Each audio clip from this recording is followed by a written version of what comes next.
get some awesome prizes, but not the ones that they're looking for. Everyone wants those 3 trophies that are mere feet away from these duelists. I'll go first. Yep. Look. All right, so I won roll. Charley is going first. Letting his team know that he won the roll. Trophies. Standby. Name. We see him open up with a card that I know you like in the branded strategy, Foolish Burial. Yeah, Foolish Burial. So I really like Foolish Burial and Gold Sarcophagus in the branded deck. So one of the downsides of the branded deck is when you don't have a Luber, you really can't really get something or access to branded fusion in a way. But with Foolish Burial and Gold Sarcophagus being able to send or banish Despia Tragedy, you're going to be able to access a Luber. They really like pseudo reinforcements in the army. So ways to like get to a Luber. Now this is a good start. So he's going to lead with fusion deployment, revealing Gregonal the Dust Dragon. So he can special summon Blazing Cartasia. That way when he normal summons as a Luber, if his opponent has something like Infinite Permanence, Effect Veiler, he'll be able to chain the Blazing Cartasia effect to fuse them off the field so the Luber will still resolve. Definitely one of the reasons why fusion deployment has spiked up in popularity in the branded strategy ever since it's been able to summon that Blazing Cartasia. And it needed, of course, the Dust Dragon itself in Photon Hypernova for this play to be unlocked. Exactly. And now a Luber coming down, adding that branded fusion.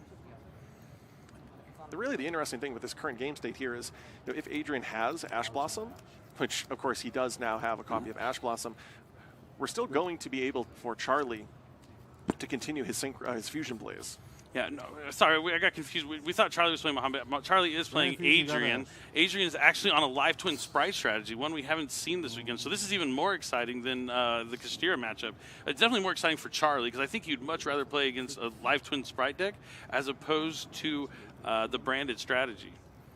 Oh, so the Ash Blossom is coming down, and now the Grand Ganol is going to send Albion to the graveyard.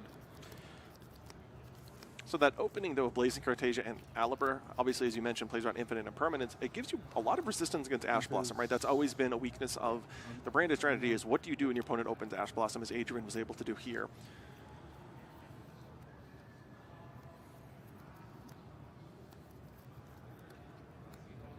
Yep, and he's going to set branded in red.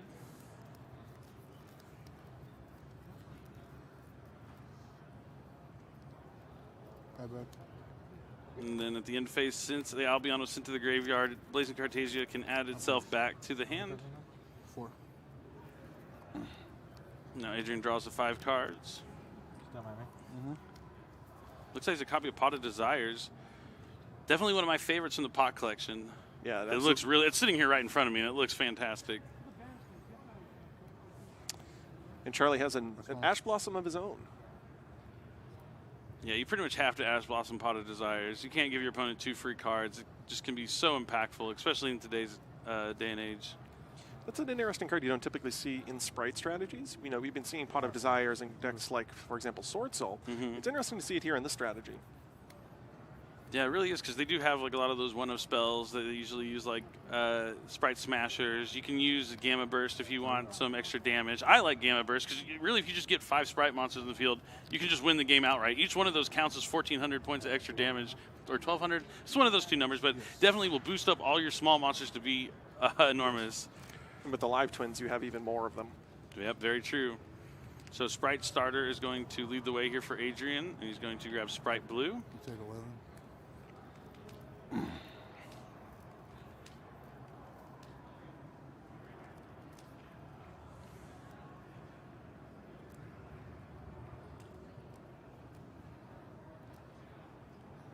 Yep. Activating Blue's effect. Switching out, I assume, a copy of Jet. I'd have to assume it's Jet, unless he already has one, but I can see like the super foiling. Well, some of the other sprites in our super is, if I am not mistaken. Oh, now they do. You're right. Thanks to OTS 21.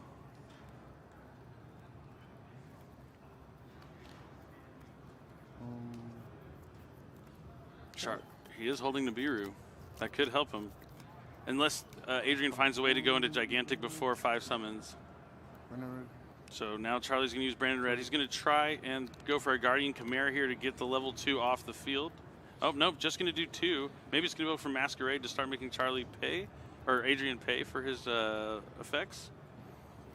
Yeah, that is interesting. One of the No, it's Predaplant Dragostapel, yeah. So there are two ways that he can make it such that there's no longer a level 2 on the field. One of them would be to destroy it with Guardian Chimera. The other way is to put, of course, the Predaplant counter on it. And then it becomes level 1.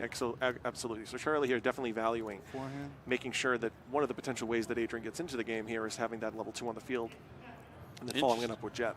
That is interesting. I mean, I'm assuming he didn't have another monster in his hand. He wanted to banish that Brandon Red, so definitely smart here from Charley as he navigates this. Well, we know one of the cards is, of course, Nibiru. That's not really one you like to banish if you don't. Blazing Cartasia, if you only play one, you certainly don't want to banish it. Unless you're playing Branded Sword, you can add back something that mentions Fallen Albaz.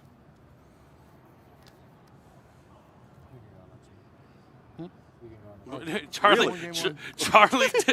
So Adrian says we his live twin Spright strategy. Secret password is going to get a live twin spell or trap, which will get him a live twin monster eventually. Yeah, for his sake, I hope he opens up a little bit of a better opening hand than the previous game. Yeah, now Charley might be like, oh, I didn't even know you were using the live twins. Yep. So And then now, it like burns when I summon, right? Yeah, if I control one of the ones, yeah. yeah, it does 200 points of damage every time he summons a monster, but I'll just read it. But Yeah. I'm pretty sure that's gets to add the live twin from the deck to the hand.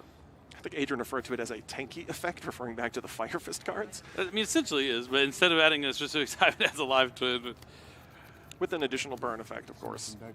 Yep. Burn and gain effect. Which with 44 minutes left in the round, I wouldn't necessarily worry too much about that. But certainly if there were 4 minutes left in the round, that would be a bigger issue.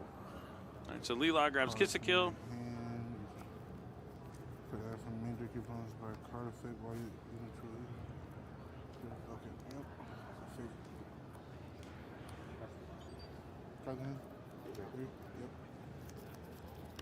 Looks like he's special summoning a Spright Jet now that he has plenty of level 2s on the field. He's searching out a copy of Spright Double Cross. That's a card that a lot of players have elected to put either into the side deck or not include entirely. We see here Adrian, knowing that he's going second in game 2, put it into his main deck. It is definitely one of those high impact cards that if you know you can search out on the first turn and you know that you're going first, can have a huge impact on the game. Certainly can, and now we see an overlay here for Gigantic Spright. Detaching Leela to special summon, I imagine Spright Blue. Yep, it is Spright Blue. I can't tell if that's a Kiss-a-Kill or a Leela treat on the field, but I think it's a Frost. It's really it's hard Frost. to, I can't. It's hard to tell the three apart. Yeah, I've been questioning myself, but I believe that's Frost. Oh, so it is the Kiss-a-Kill Frost. Okay, so I was right the first time. Usually Leela summons Kiss-a-Kill, so that makes sense. Now we're going to see a Link summon here for... I imagine one of the evil twins. Someone's back. Yeah.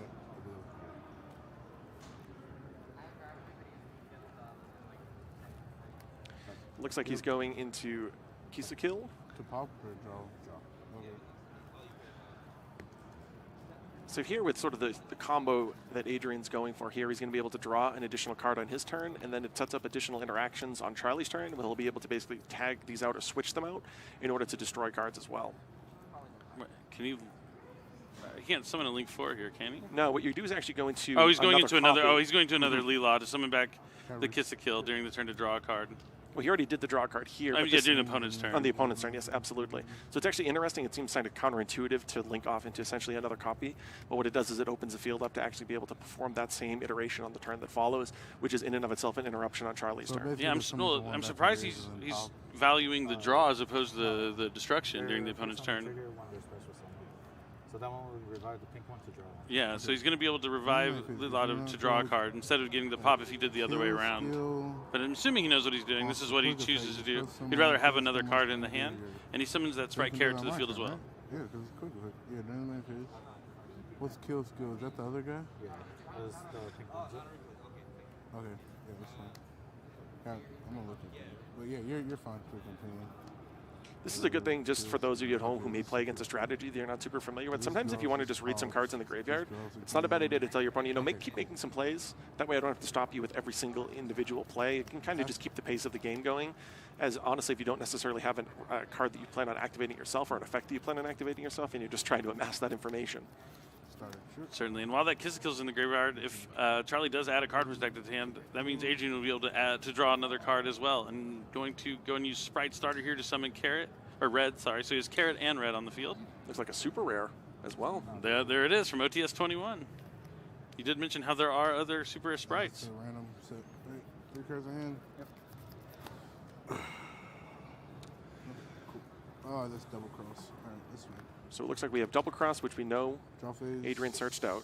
We have the draw off his evil twin, and we have both red and carrot. I think.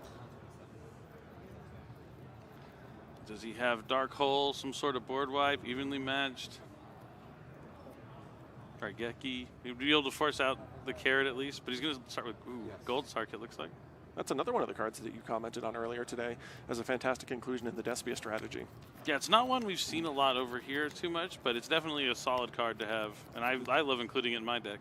Like, if I can find an excuse to play Gold Sarcophagus, I'm going to do it. And any card that can search your deck, such as Tragedy, and then enable you to get into a card like Aliber, which much of your entire strategy is based around, I think it makes a lot of sense to include it. Yeah, and if 2 turns, you do get that Tragedy back, if you do make it that far. But here you go, see the Gold Sark for Tragedy. When Tragedy is banished, it lets you add a Despia monster from your deck to the hand, so he's going to grab a Luber, the Jester of Despia. You can also banish Mercurier as well. You can. And if the game lasts those 2 turns, Mercurier all of a sudden adds to your hand as a hand interruption. And it's really beneficial. That means, like, even if you happen to draw, because you only usually play 1 copy of Despian Tragedy, it's not something you really want to draw. But if you do happen to draw it with the Gold Sark, you do still have other options. That would get you a pop in the draw or just a draw? Get the draw card in hand? 4, all unknown. What do you think?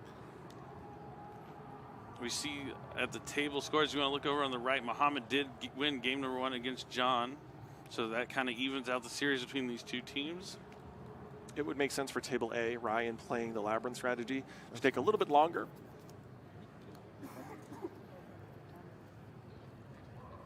So we see here Adrian drawing up to 5 cards in hand. Yep, Leela brings back Kiss a Kill. Kiss a Kill draws a card.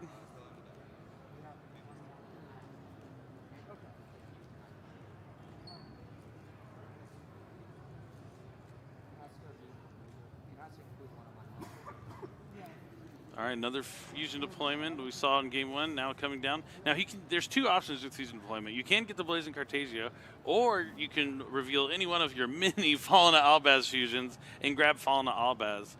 His deck actually has a 3rd option as well. We haven't seen it yet, though. The Ultimate Wizard. In terms of attack and defense? No. Let's see. I would love for that to come out right now. That would be fantastic. But definitely Adrian is taking a moment to consider whether he wants to use this carrot to negate the fusion deployment, because he knows Albaz is on the menu. Does it say it has to fuse with itself?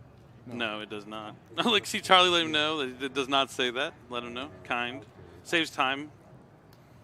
So he's going to negate it. He's going to send. Oh, that's so. Now I see why he did it. So yeah, I was confused at first because he brought back the Leela to draw a card, and then he can use the carrot to send the Kiss a Kill. But now the Leela can bring back the Kiss a Kill can bring back the Leela, and so he gets the draw and the pop after using the carrot to negate. That's really cool. Yeah, that's a great interaction utilizing the Sprite's effects for max value. But we do know he has double cross set. We do. So now not as effective as it was before.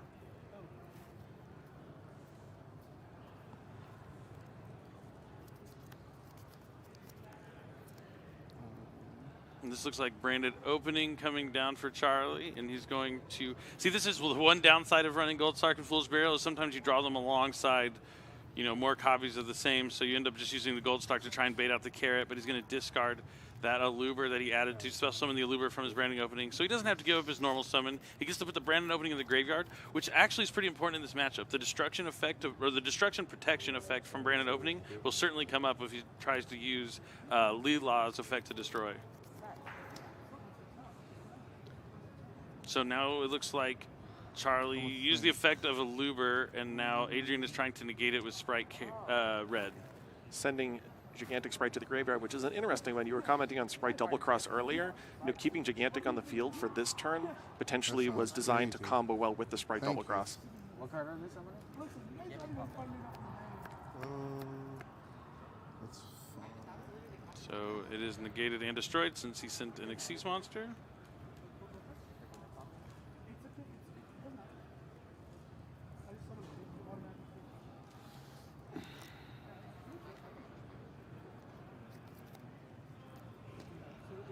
Charley does have Called by the Grave. That card is notoriously good against the Evil Twins. Oh, wow. Unfortunately, though, it looks like he's going to have to pass the turn with just 2 back row. Yep. He's probably... Oh, that's interesting. That's going to be it. B is also in game number 3. In table A, where we just learned, still going. Oh no, we do see the special card, the Ultimate Wizard, in terms of attack defense, but not where we want to see it. It's in Charley's hand. But he does have the Bestial Lubellion, so he's going to be able to discard Lubellion to add a Bestial monster from the deck to hand, probably grabbing the Bestial Saurian here. Now let's see if he has Branded Fusion. I just hopefully jinxed it that we didn't see a full Branded combo yet, in hopes that Charley would open up with a full Branded combo. And for those of you at home, the Dark Magician is intended to be in his deck. He did not lose a bet here in Las Vegas and had to include it in his deck list. There are very clear reasons why he has it. Yep. So he's going to use Branded Opening and discard the Ultimate Wizard in terms of attack and defense. Looks like a nice anniversary copy, too. Yep, that is a pretty one. And the Alluver is going to be met by Effect Veiler, prompting Charley to chain Book of Eclipse, so he resolves. He needs to get to that Branded Fusion. Adrian had the Veiler. Is he going to have the Ash Blossom on top? I would think not, because if you want to save that Veiler probably if you have an Ash Blossom, which could be huge. So we'll finally get to see an actual branded combo. Yes, yes, yes. Okay, so hopefully here Charley's going to be able to send down McCourier and Albaz to be able to summon Renbrum. I can only hope this is what he's going to do. But maybe not, because the Dark Magician might be tempting to do something different. Oh, he's sending the Gimmick Puppet. Oh, no, this is not like this. Not like this, Charley. Gimmick Puppet Nightmare. It is a nightmare of a card. So if you're familiar with the branded strategy, man, just when I was hoping for a full branded combo, I get stuck with the Gimmick Puppet Nightmare. This is my nightmare.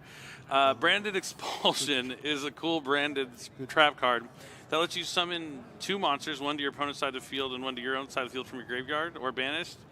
And you can summon the Gimmick Puppet Nightmare to your opponent's side of the field, and if it's special summoned, for the rest of the turn, the player who controls that special summon monster cannot special summon monsters. We used to see these strategies with cards like Ra's Disciple, but with the increase in popularity of cards like Book of Moon and Book of Eclipse, players have had to find additional ways of utilizing Branded Expulsion, and Gimmick Puppet Nightmare is the perfect card for doing that, because even if it is Book of Moon or Book of Eclipse, after it hits the field, the effect will linger on until the end phase. Yeah. So he's going to go to the end phase, doesn't want to worry about anything else. He's going to use Mirror Jade's effect to banish Albion. Yeah. Albion's effect is going to activate to set. I would only guess Branded Expulsion. What was that? Spoiling. I will say, this is a bit of an all-in combo in the sense that Charley only has 1 card in hand. Do you have any priority in draw phase?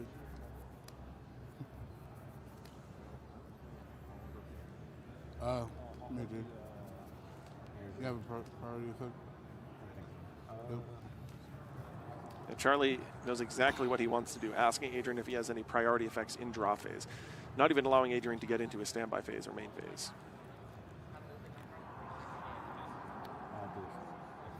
All right, so he does have a starter that he can activate in the draw phase. This is actually somewhat useful.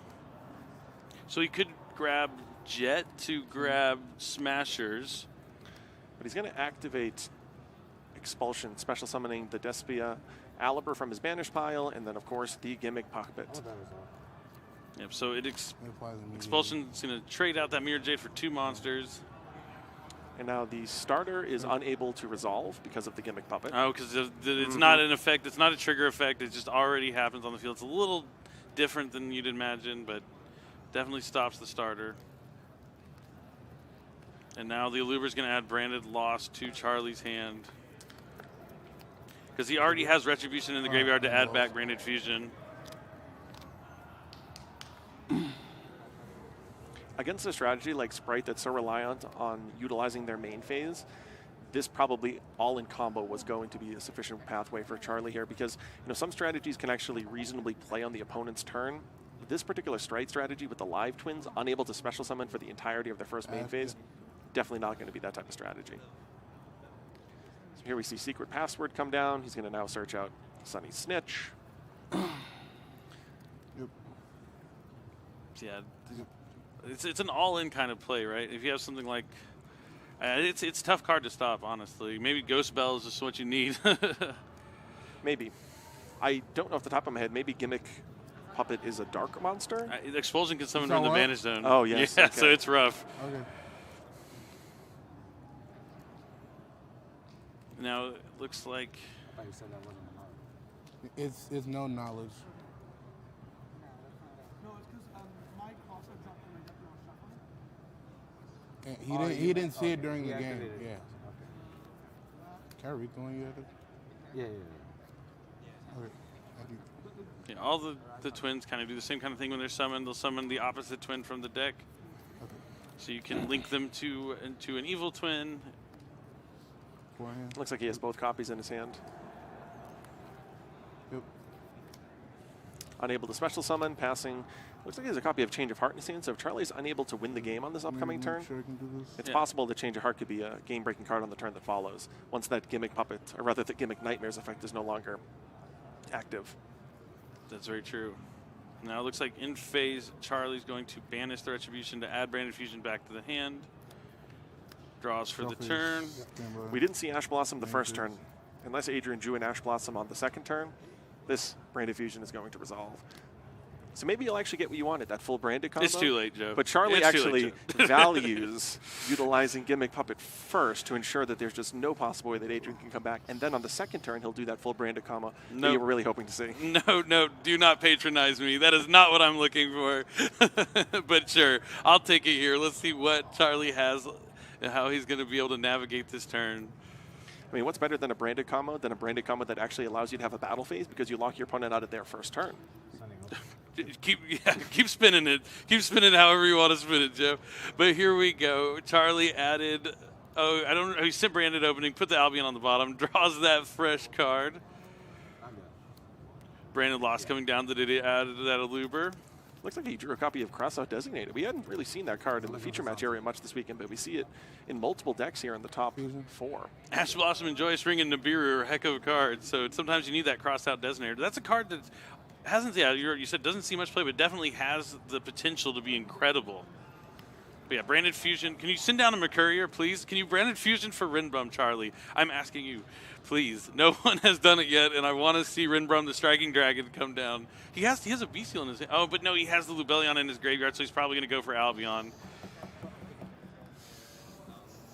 If you can't tell what Billy's favorite extra deck monster is this weekend, then Yeah, yeah, no bias. looks like Have you that's- looked at Rinbrum? It has like Albaz like on like a motorcycle and like Kit's like driving the thing. It's really awesome.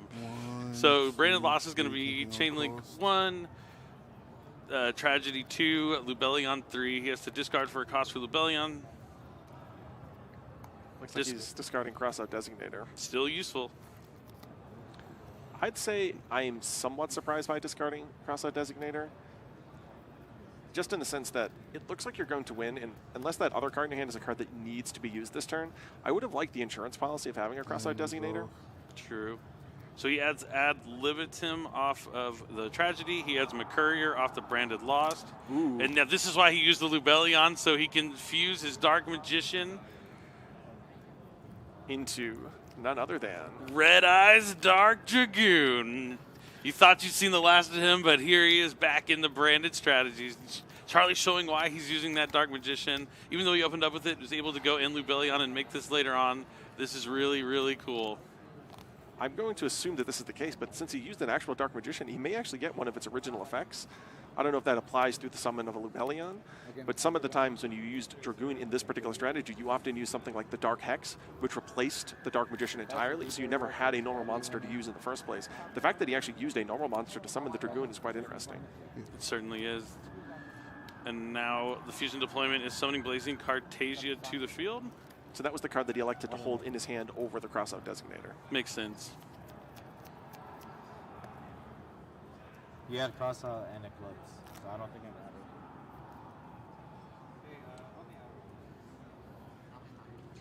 You know, with cards like Book of Eclipse appearing in almost every deck in some capacity, it's interesting whether or not Crossout Designator in the weeks that follow will rise in popularity even more after this event.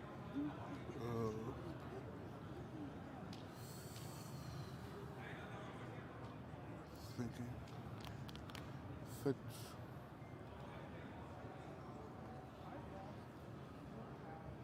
This looks like he's using Blazing Cartasia.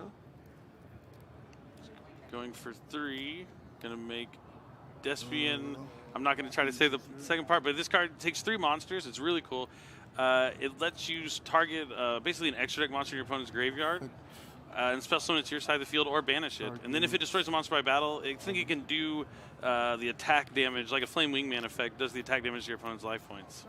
Yeah, it's usually a card that hits the field off of something like Super Polymerization, but it's interesting. Nah, I summoned it last turn. It's interesting to see it hit the field in other ways as well. Gonna add branded in red here. The beauty of what we just saw is utilizing Blazing Cartasia So every time without actually utilizing Blazing Cartasia as a fusion material. That way, if this game were to go into another turn, he would still have the Blazing Cartasia on the field. Pop, take 1,000. Okay, so here that answers the question I had a little bit earlier, which is if you use Lubellion and an actual Dark Magician to summon Red Dragon's Dragoon, would you be able to utilize the effect of destroying opponent's monsters?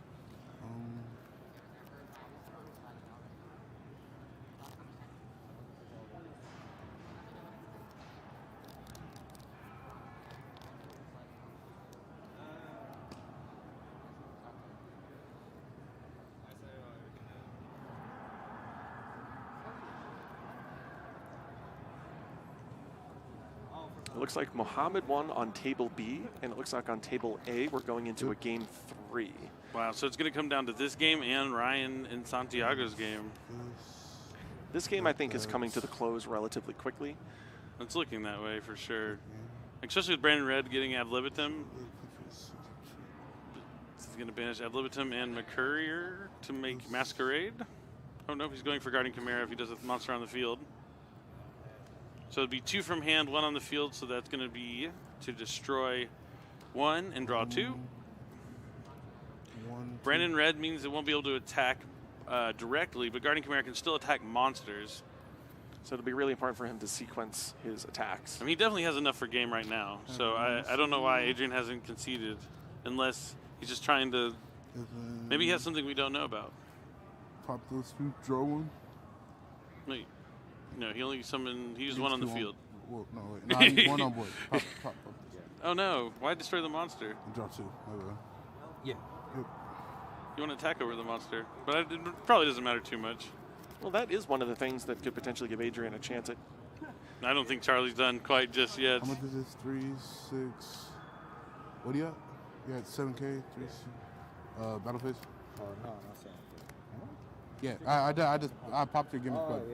Oh, yes, he loses life points because of Red Eyes Dragoon's effect, of course. So this is enough even without having to.